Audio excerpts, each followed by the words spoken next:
Ako si vybrať medzi garážou, súčasťou domu a samostatnou stavbou. Takže to je zase na mňa otázka z toho realizačného hľadiska. Výhody garáže, keď je súčasťou domu, je určite ten komfort, že pri presune z garáže do domu neprechádzame exteriérom. Áno, čiže neovplyvňujú nás nejaké poveternostné podmienky, dažde a tak ďalej. Suchou nohou. Takže dá sa povedať, že áno.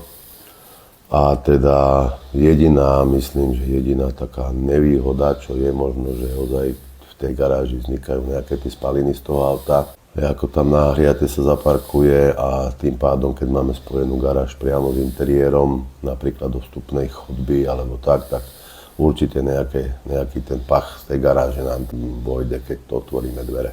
Takže to vnímam ako jedinú také negatívum, ktoré by mohlo toto ovplyvňovať.